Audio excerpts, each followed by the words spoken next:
Okay, I thought I'd do a quick Six Nations round two roundup and just talk about my thoughts on how the round's gone. Going into a rest week, I've got 2 weeks till the next set of games, and where each team's at after two rounds. We're nearly halfway through the Six Nations, and yeah, just have a little sum up of it all.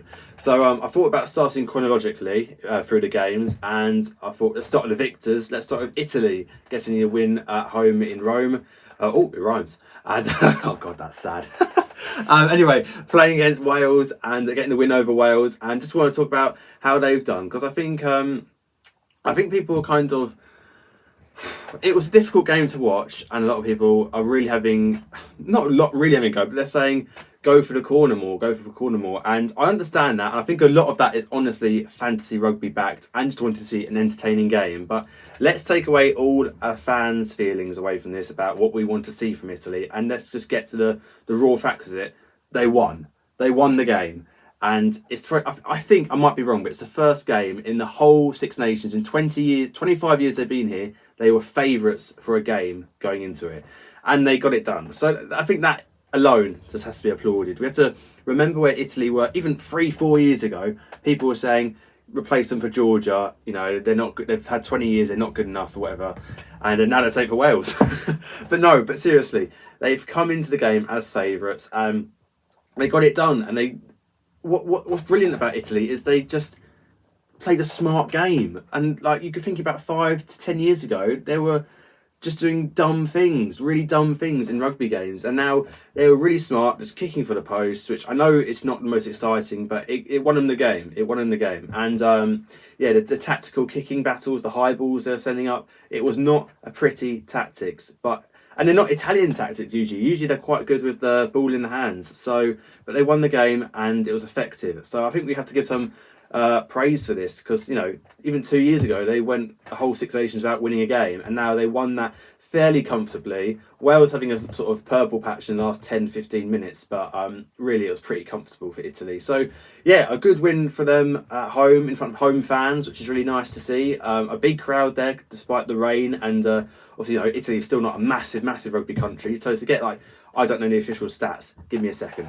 There's 60,500 people, and I've got all the stats from about 10 years, except for last year. I haven't updated that, which is stupid. But from 2023 to 2015, or pretty much, they usually get between 30,000 and 50,000. And one of the games against England 3 or 4 years ago got 29,000, which is pretty low. And now they're getting 60,000. First game of the Six Nations against Wales. It's brilliant. It's brilliant to see. You can see the growth of rugby in Italy, and it's clicking. It really is clicking in the country now. So that's exciting to see. Lorenzo Canone was really fantastic in that game. I wanted to talk about stats. I just mentioned stats about the attendance. I wanted to talk about some game stats, but the Six Nations website does my head in with the stats and how they're laid out. So I just couldn't be bothered with it. I'm just going to talk about players who I noticed doing really well. Sebastian, number 6, can't say his name for YouTube. He was excellent, but Lorenzo Canone, deservedly man of the match. He got, 2 or 3 turnovers at the breakdown. Some great carries. He's a really good tackler as well. I've seen it for Benetton this season as well. He really looks like he's matured as a defender, as a player, and just as a leader on the pitch. So that's exciting to see. And I don't know how old he is. He's probably 23, 24, still quite young. So very exciting there. The try was very nice. A little kick through from Garbisi, and then obviously Caporzo touches down. So a quiet week for Brexham and Cello because they kept kicking for the post to the corner, so they didn't run it much. But again, it's sensible, and Italy got the win, so we can't criticise this. And I think they're in a good place going through to the next round. I think the next game is correct me if I'm wrong. I think it's France. It is France. It's France at home, and 2 years ago they played France, lost by less than a score.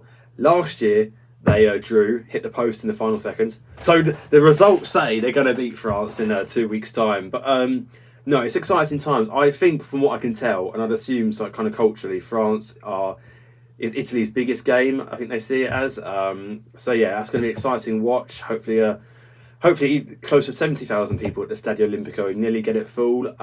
So yeah, I'm looking forward to that. Obviously France will be stinging after that loss to England. So it's going to be an interesting one. I think Italy will really want to give it a game to them, prove that they're not just there to beat Wales and that's it. They're here to compete against everyone, as they did against Scotland last weekend. So yeah, it could be close. I think it will be a close game, but we'll get more into that next in a week or two. But yeah, they're in a good position. Well, I don't know where they're on the table, fourth. But yeah, they've had a good start to Six Nations overall. I think they'll be disappointed the final 20 minutes in Scotland last weekend, but overall, good from them. Wales, however, they're not in a good place. I think it was a lot of people saying they weren't too bad against France. I still think they should have done a few things better. Their attack game looked very poor. And I get for about 60 minutes against Italy. Again, I thought their attack was lacking. There wasn't much creativity. I think when Aaron Wainwright came on, he sort of had real impetus. He was carrying really well. Obviously, he gets to try in the maul. Anyone could have really got that. But he did carry really nicely. It was a maul, wasn't it? It was some sort of went over the line scruffy.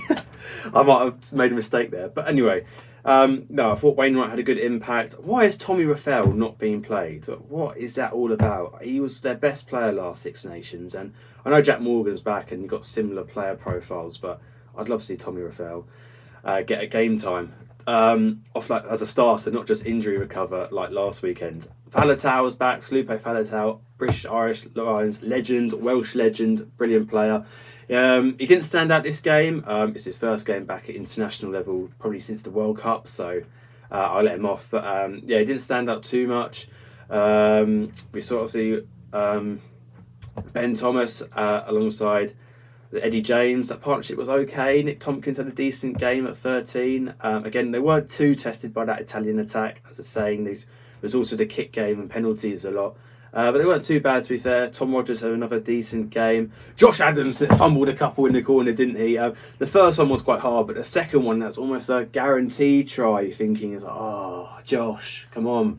But yeah, I think, again, there are good signs for Wales. I was looking at some of the stats, and it was much more 50-50 than I was expecting. Even a lot of the time, the stats are in favour of Wales. I don't know, again, Italy didn't try and attack ball in hand that much in the slippery conditions, but yeah, there are definitely promising signs for Wales. So Ireland next, and they're bottom of the table going into the Six Nations rest weekend one. So they're not in a fantastic position.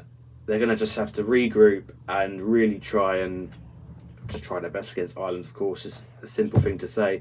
Again, I'm going to bring it up. Tommy Raphael is the best turnover player, the jackler in the Welsh team.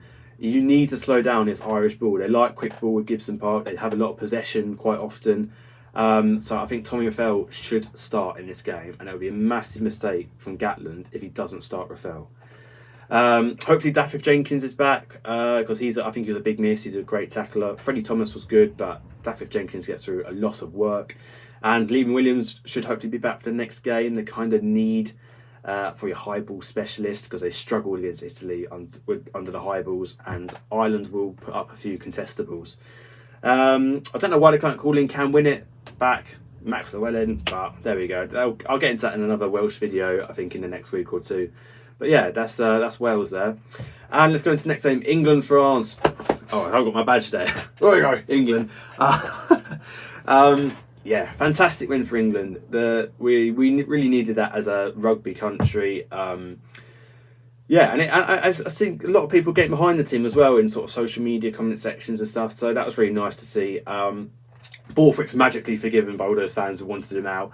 I didn't want him out yet, so I'm glad he got the win. And because you can't be a terrible coach if you're losing only by a game or two. There's just little tweaks that need to happen. Maybe a mentality shift, a game management thing. And talking about game management, Finn Smith. Is Finn Smith the difference? I mean, the last game we won, against a big team in the top four was Ireland a year ago. And yes, Marcus Smith got the winning drop goal and he finished off the game. But for 65 minutes of that game, that was George Ford at 10.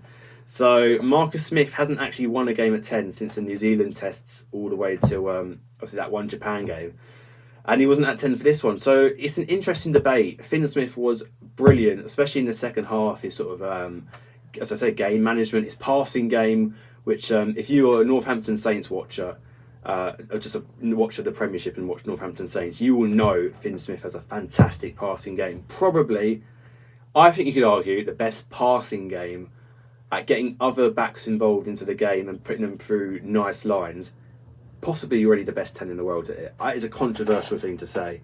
That he is really good at taking the ball to the line and just passing at the right time. So even if they're not going to make a line break, they'll still make a dominant tackle because the tacklers have to react so late.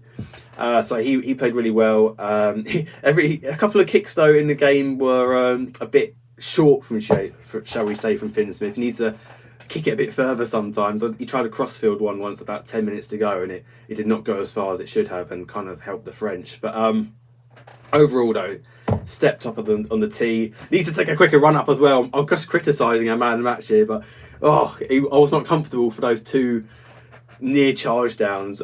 He needs to, like Marcus Smith did for one of the, I think the first try, the Ollie Lawrence try, the conversion, he just did a quick run up and did it. Whereas Finn Smith, he takes a few too many steps that close to the French backs, trying to charge it down. So yeah, but overall, okay, good game. Tom Willis had a great game as well in his full starting debut, as Finn Smith also his first start. Ben Earl next to Tom Willis at 7 instead of Tom Willis, who's the 8 role this time. Like at Saracens, really looked like the shackles came off Ben Earl because suddenly you have 2 massive ball carriers, and I think Borthwick hoped he'd have that with Chandler Cunningham South, and he does, but he doesn't really carry that often off the back of, he's not good off the back of a scrum, and even in the restarts, it wasn't usually Cunningham South.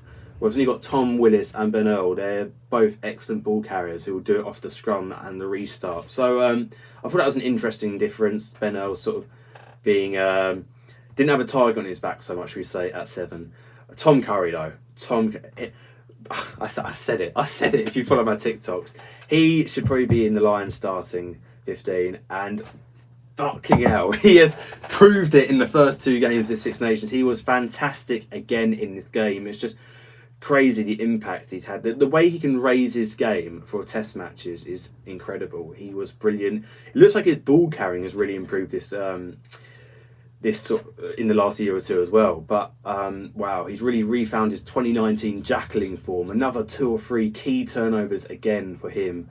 So yeah, I'm loving the Tom Curry. Back with the signature headband as well. Love it. Henry Pollock, who? No, Henry Pollock will hopefully get game time in the summer. But anyway, forget about him for now. France. Well, I'm going to go into a French perspective for a second here. You're not won a Six Nations since 2022. Lost narrowly in 23, sure. But then you also lost in your home World Cup. 2024, yes, there's no Dupont, Untmak injured, but still should have done a lot better against Ireland, I think, in that game last year. And nearly should have lost to Scotland, should have lost to Italy. Terrible Six Nations last year, really, by their standards. And they've just lost again against England, who, again, I'm trying to put myself in a French perspective, a neutral perspective. This is an England team who can't seem to get over the line. You score a winning try 3-4 minutes to go, and you can't close the game out. So if you're a French fan, you're thinking, what have we got to do? It's all good, being really exciting and winning against the best teams. But if you're not going to bring the trophies home, what is going wrong? I quite like Fabien Galtier. I think he's a good coach. I don't think he should get rid of him or anything. But yeah, it's really difficult what they need to do to sort of raise their game to win a Grand Slam, win the Six Nations, because they have to beat Ireland, of course, to have any chance of winning. It's the whole Six Nations now comes down to that one game. Regardless of what happens in England v Scotland next week, obviously I hope from an English fan we win that and we're in contention.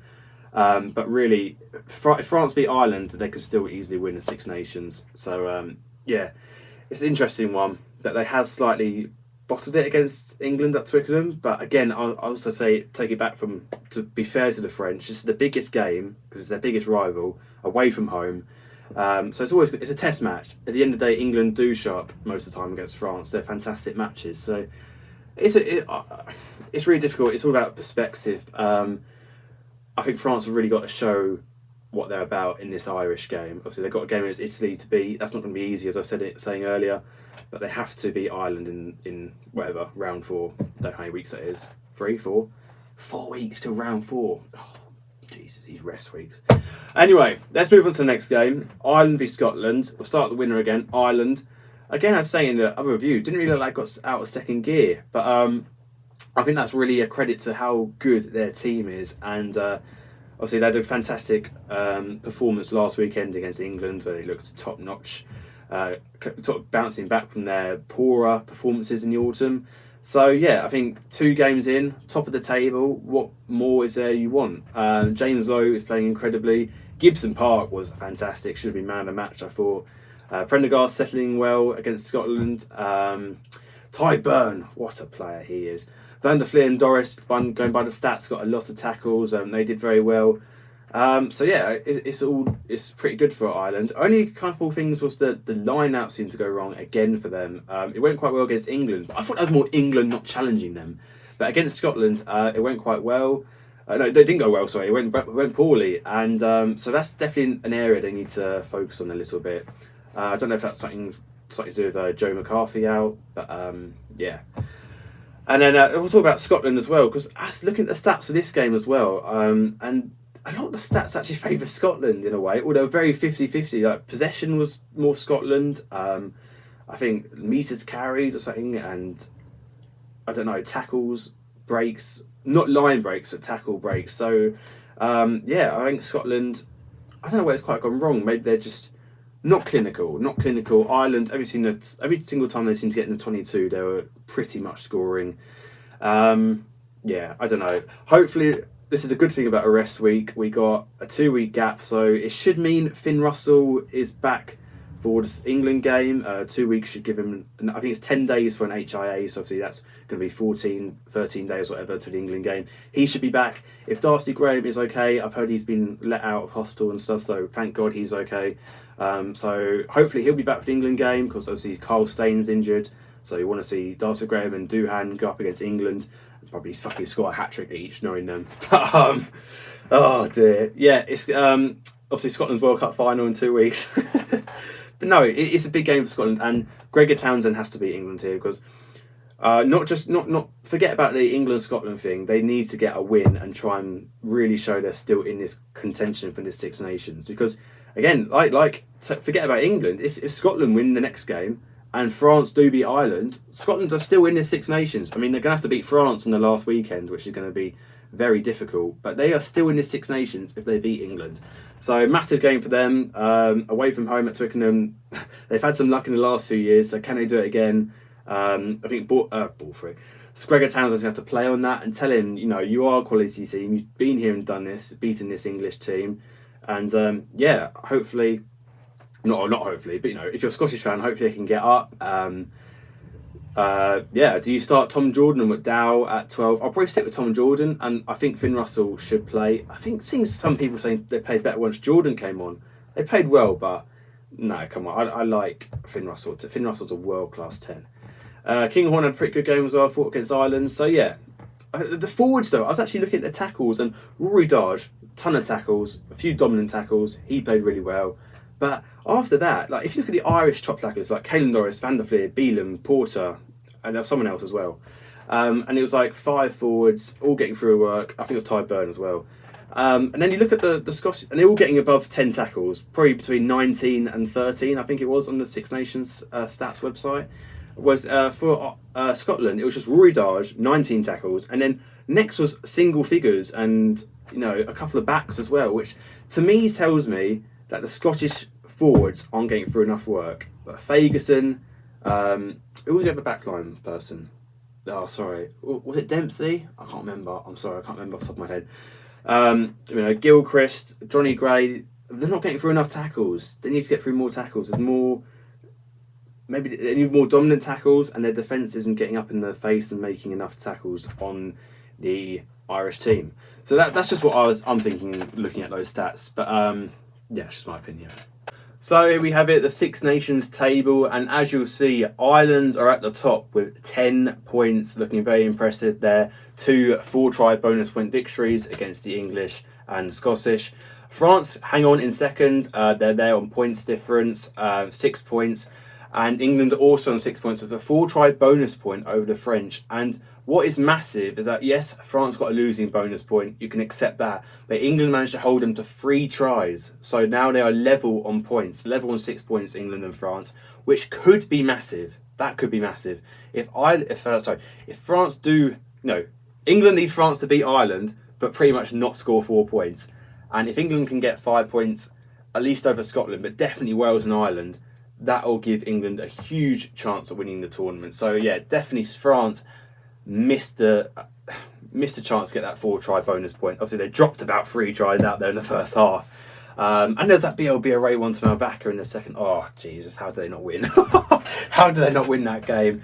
But yeah, anyway, it's still, Scotland are on 5. It's still arguably a 4-horse race. Yeah, that's cool. Let's include Italy. It's 5 horse. But no, Italy there on 5 points. 4 points. They're in 5th. Obviously, they didn't get any bonus points in the loss against Scotland, and didn't get 4 tries against Wales. Only got the 1 actually. So again, it's about winning for Italy. They're not going to compete yet. And then Wales sat there on a little 1 point, scraping the 1 point against Italy in that game. Just losing by 7 points exactly, so they get the 1 losing bonus point. So yeah, it's looking like a 3-horse race, really. No, it is a 4-horse race. It's a 4-horse race so far, but Ireland are looking comfortable up there in first on 10 points. So yeah, that's how it looks like going into the first rest weekend after 2 rounds of the Six Nations. And let me know what your thoughts are. Who do you think is going to win the next 2 games in the next? What 3 winners are going to win in the next round? Who do you think, from what you've seen of the team so far on the table, who's going to win the Six Nations? And yeah, give me any ideas, what other videos you want to see, and I'll see you in the next one. Thank you, people. Like and subscribe if you want. Bye.